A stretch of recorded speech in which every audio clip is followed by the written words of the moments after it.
Hey guys, welcome back. Chris and Randy here with another unboxing video for you. Sorry we did not get one of these out last week. We were super busy, but we're going to try and get this one done for you quickly today. So let's jump into it now.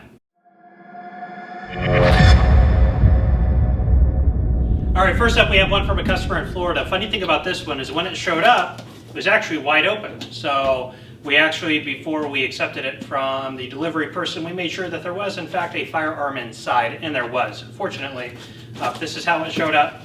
So we always recommend kind of being sure to really kind of lock these things down with a bunch of tape. Better safe than sorry. But anyway, so our first one from Florida. This is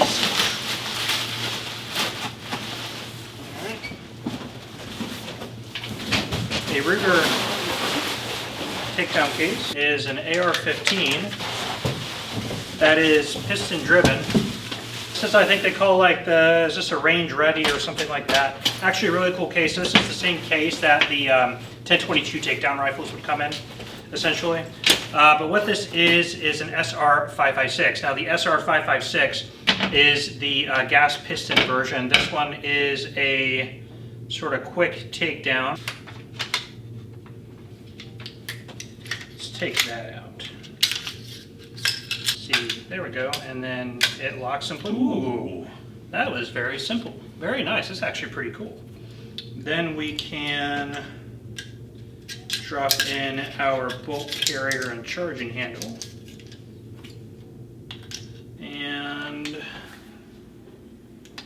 we will lock this guy in here.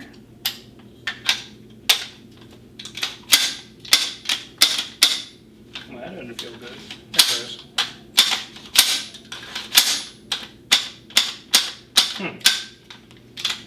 Something feels like it's binding up. I may not have, pretty sure I assembled that correctly.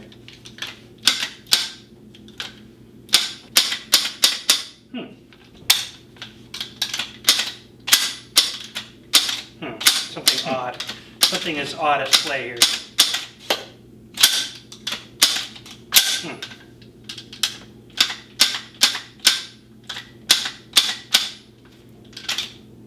Either it's not unlocking or it's having trouble sort of, see it's unlocked there, so it's having problems transitioning into the buffer tube. Anyway, so I was kind of messing with that there. The SR556 is the gas piston system. This is a takedown configuration. As you guys saw, pretty quick and easy to assemble. There's something sort of binding up here, so we'll try and figure out what that is. There might be, the spring might be too tight or something. Once we get it past whatever the issue is, it feels like there's a ton of like spring tension on the bolt, a little bit more than normal. So I don't know if something was kind of tweaked with on this. Is this staked? No. So I don't know. Something a little bit odd going on, but we'll play with it. Anyway, beyond that, what do you think about the condition of that? There's just very few marks on it, Chris, probably from being taken down and maybe stored or carried. I would say probably the high end of very good would be where I would put it. I would agree. Customer said excellent. That's close enough. Honestly, just a couple little handling marks here and there, but nothing that terrible. So we will move on to the next one.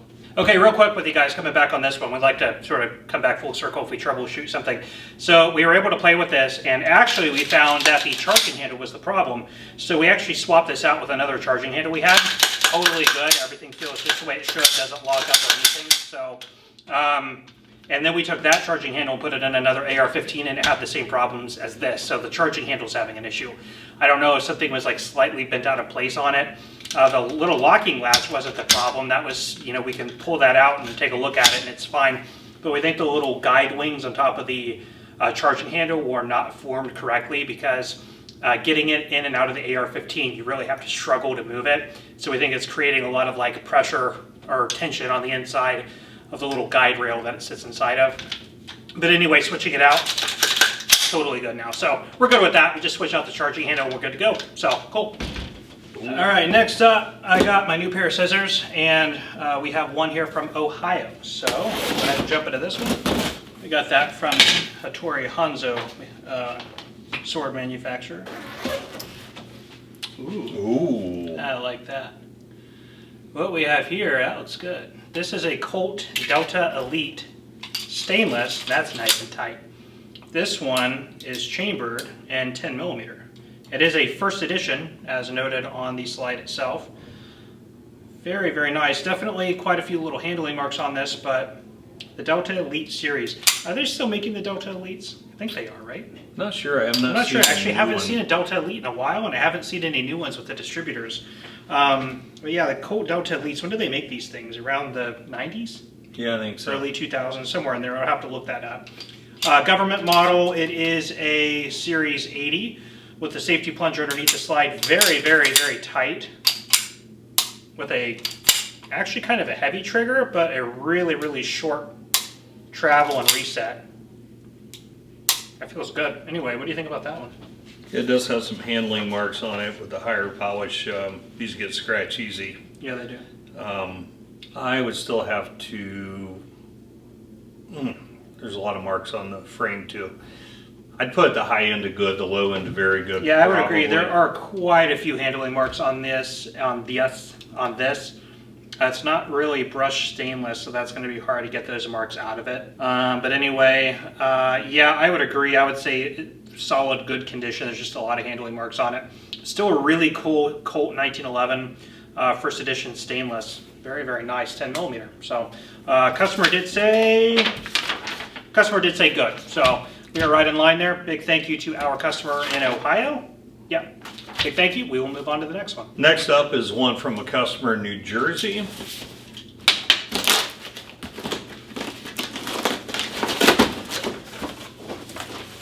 Shipping egg carton. All right. Shipping egg carton number 2. Obviously someone was of wealth who sent these in to afford 2 fully empty like egg cartons. These things are like $10 a dozen now. All right, HK. It's an HK VP9. Okay, we've talked about these many times on the channel before. HK would come out with the VP9 series around 2014, 2015. HK had always had more of a premium, higher end sort of approach to the market. Then when they started coming out with their polymer frame guns, and again the Striker version, these had a new entry-level price point at the time and around the $500 mark, so they would compete with the Glocks and the M&Ps and the XDs, which again at the time were really dominant in the self-defense handgun realm of things. So they came out with this, and it was a huge success. Very ergonomic. The recoil impulse on these is very minor. Popular handguns, they do come brand new with the luminescent type night sights, not tritium based. This looks like it's updated night sights. I wonder if this is actually the LE version. Nope, but it does say night sights on the box. So it does have the upgraded night sights. 2 15-round magazines. And then on this, they pioneered not only the interchangeable back straps, which other companies have done. I think Walther was the first to do it. But they also had the interchangeable side plates. So you could really change the ergonomics of the grip to your comfort. Really cool pistols. I'm a big fan of these. The VP9 is actually probably my top 5 sort of modern handguns that are out on the market today. I'm a big fan of these. Anyway, what do you think about the condition of that one? Don't see a mark on it, Chris. I would say excellent condition. Yeah, I would agree with that. Just a little bit dusty, so that'll clean up really, really nice. Other than that, there's just a minor amount of wear on top of the barrel, which you're going to get even with a brand new handgun that hasn't been fired yet, just ring racked a couple of times. But beyond that, yeah, I would say that this is excellent condition. So customer did say excellent condition, so we are good there. Again, big thank you to our customer in New Jersey. All right, up next we have one from a customer in Arizona. So here we have a Diamondback Sidekick. Sidekick is a single action army type of revolver. It does have a swing out cylinder, however, as opposed to being the sort of fixed cylinder that you load via a side loading gate. There are a couple companies who have made little 22 revolvers like this. Heritage is probably one of the most notable to people. Ruger has had the single 6, and then later the Ruger Wrangler line that they've come out with. Stoeger has done something with these, and then of course Colt did one as well, and then this is one from Diamondback. So the Sidekick, as mentioned, is a swing out cylinder revolver holding, looks like 1, 2, 3, 4, 5, 6, 7, 8, 9 rounds. Single action only. Actually, I'm wrong, double single action. Yeah, double single action. Oh, wow. And it actually stages. It's a heavy trigger on double action, but it stages really easily, or a nice single action trigger pull. So kind of a nice mix up between the aesthetics of a single action army and a more modern revolver being double single action with a slide out cylinder. And it is a convertible, so you can go to the 22 Magnum or the 22 LR with the original box. Not super expensive, but very cool firearm. So probably we've had one or two of these in here before, I think. But interesting nonetheless. What do you think about the condition there? I would say excellent condition, Chris. Totally agree. I'm not sure if it's been used. So very cool to get that one in. We will move on to the next one. Next up is one from a customer in Tennessee. Let's see what's in here, Chris.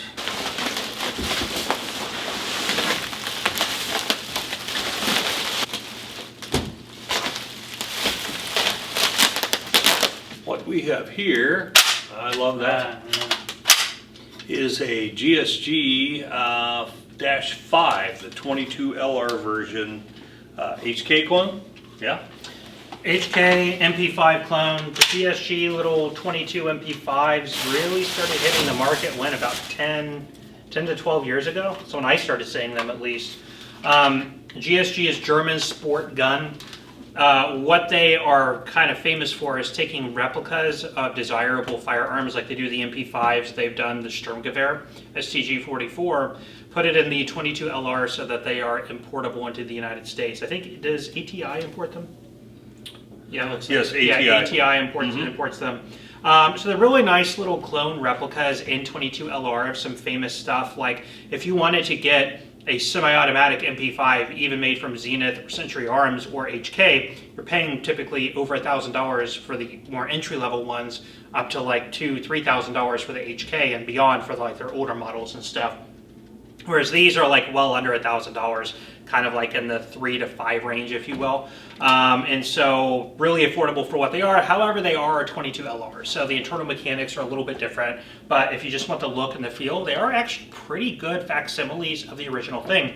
I had one like probably 10 or so years ago, and I had a lot of fun plinking around with it. So they're cool firearms. This is a 16-inch barrel to give it the full rifle length barrel. This is a faux suppressor over the top of it, just so it doesn't look like this goofy sort of thin pencil profile, stainless barrel coming out of the end. And then you could put the, what is that, the A2 stock? I think that's the fixed stock, or is that the A1? I think it's the A2 stock on there, which is pretty cool. And this one's got a couple mags, and I think these are 22 to 25 rounds, somewhere around there.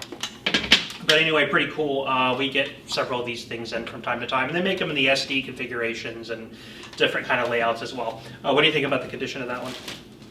I would say excellent condition, Chris. I agree. It looks to be in excellent shape. Doesn't really seem to have any wear on it at all.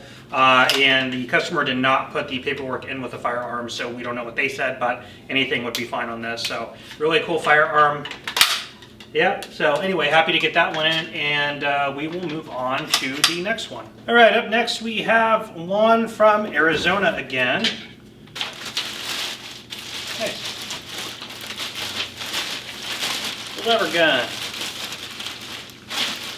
I get the plastic up over the hammer. There we go.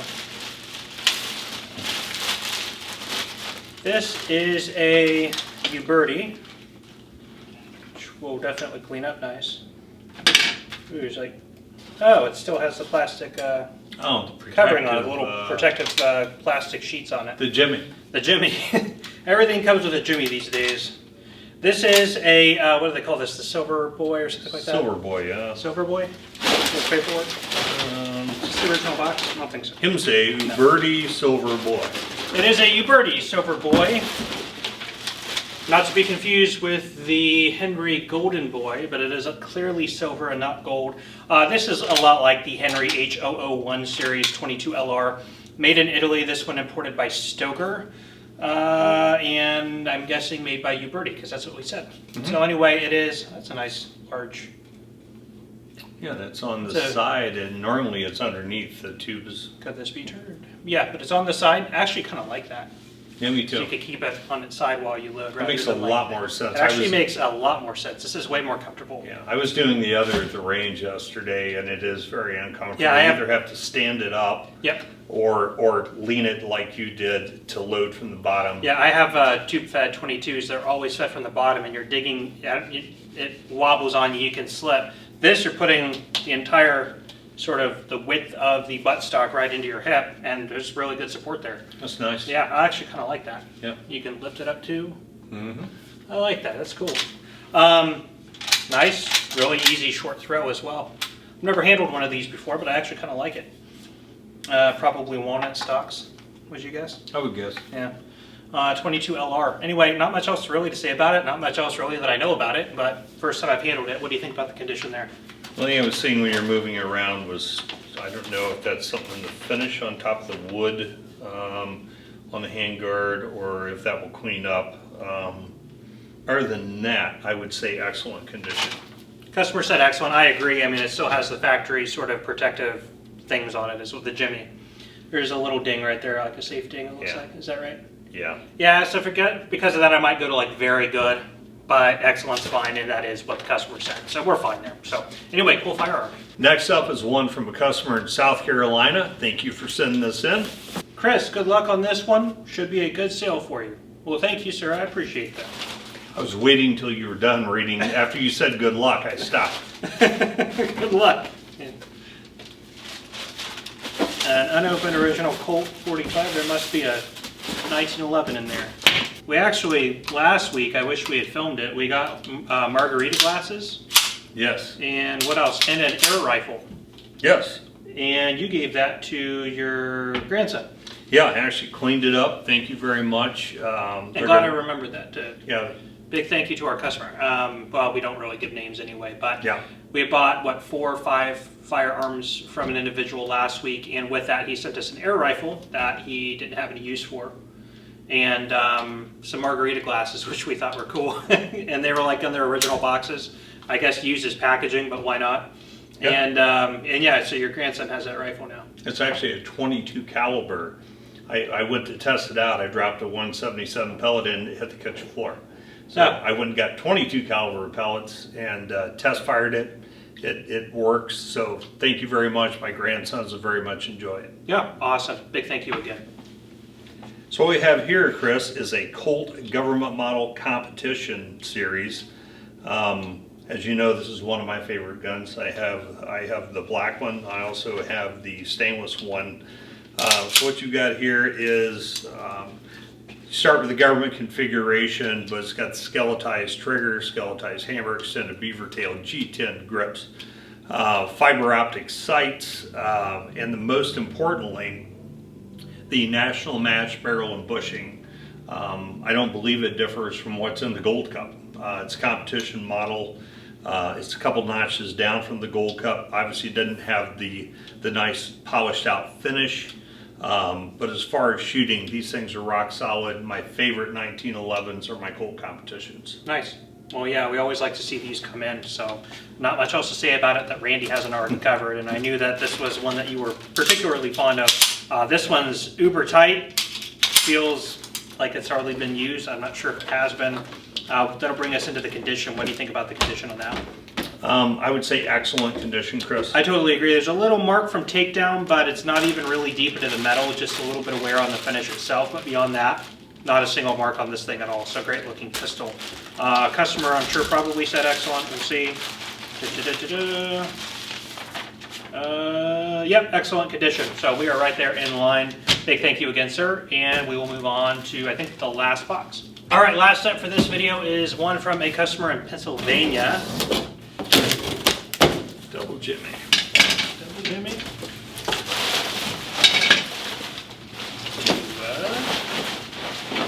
There you go. And there you go. Thank you. All right, looks like a Smith and a Ruger.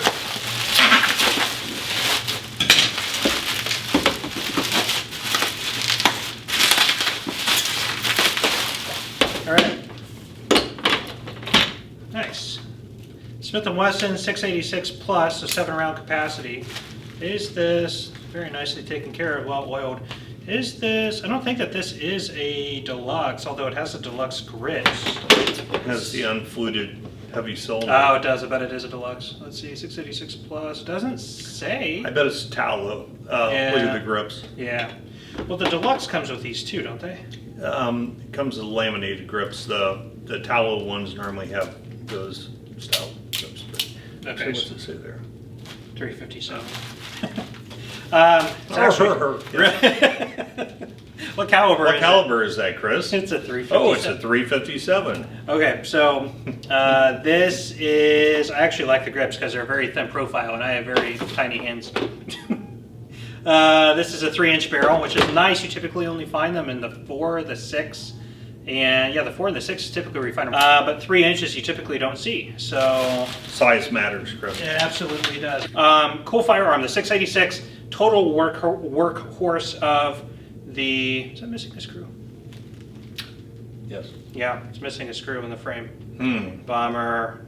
With the 686, one of my favorite, probably is my favorite 357 revolver. I am a huge fan of these things. The plus is nice because you get that extra round in the cylinder. Typical capacity on these is 6 rounds. 686 has been out since about the 80s. If you like the blued finish, then you're looking at a 586, which they make as well. So very cool firearms, big fan of these. What do you think about the condition there? If I put my finger right there, I would say excellent condition. I'm going to say excellent condition as well if there was a screw. I'm going to say very good as it is. Customer said excellent, but I'm not going to, there's no issue. We will contact Smith & Wesson and get a replacement screw there. Not a big deal. If we have to pay anything for it, it'll be just a couple bucks, but we will get that taken care of. Very cool revolver. Huge fan of these, so big thank you to our customer for that one. And next, what do you got there?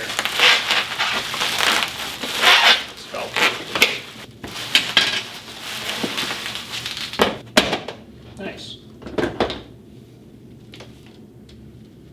That's 7 also. Yeah, that's the GP100. GP100, 7-shot. Says right there, 357 Magnum, 7 shot. It's for guys like me. It's great. It's great what manufacturers are doing these days, you know, writing all the important information on the gun right there so you can see it. For us confused individuals. So we're like, what is this? Oh, 357, yes. And it's a 7-shot. 7-shot. Not 6, not 8, but 7. This is a high-vis fiber optic sight, adjustable rear. This is a fluted cylinder, which is okay. Probably a Tallow edition. Tallow loves these grips. Tallow loves these sights. So it probably is. And it's a 7-shot. Yep. Did I mention that? Yep. Okay. So right on the barrel. Yep, 7 So shot. I don't know which came first, the chicken, the egg, the 686, the GP100, but it seems like this is, and I'm a big Ruger fan, but 686 is also my favorite 357 amongst them all. And the GP100, like everything Ruger, they're built like a tank. Cast frames, and they would replace the 6 line, like the Security 6, the Speed 6, and all that. So the GP100s would come along and replace those. I think also in around the 80s, if I'm not mistaken. So around that same time frame. But the GP100 and the 686, 2 huge head-to-head competitors. So it's just a matter of, do you like Smith or do you like Ruger? They're both excellent. They're both in about the same price point, new and used. And both of these are really cool examples of that. So 2.5-inch barrel. This is a 3-inch barrel. Also, you don't typically find these in 2.5-inch. So again, 4-inch to 6 inches pretty commonly what you find these in, but very, very cool. What do you think about the condition there?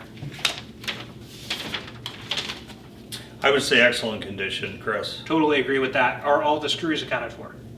They are. Okay, good. You cannot go wrong with the GP100, the 686, the Plus models I like better. I have a 4-inch 686 Plus that I actually carry sometimes. Yeah. They're just awesome firearms, fun to shoot at the range. Download to the 38s, and the recoil impulse is nil on one of these because of the weight of the gun. Yeah, absolutely. So great guns. Either one, you can't go wrong. Agreed. Well, very cool. Well, we will leave it off with those two then, guys. Thank you so much for joining us on this unboxing video today. If you have any questions, leave those down below. If you enjoyed, give us a big thumbs up. So we're going to leave you off there. I am Chris. And I am Randy. And we will see you next time. You had me at egg carton. God bless you. Excuse me. Ostrich egg cartons. All right. Next up is, Yep. that's all, folks.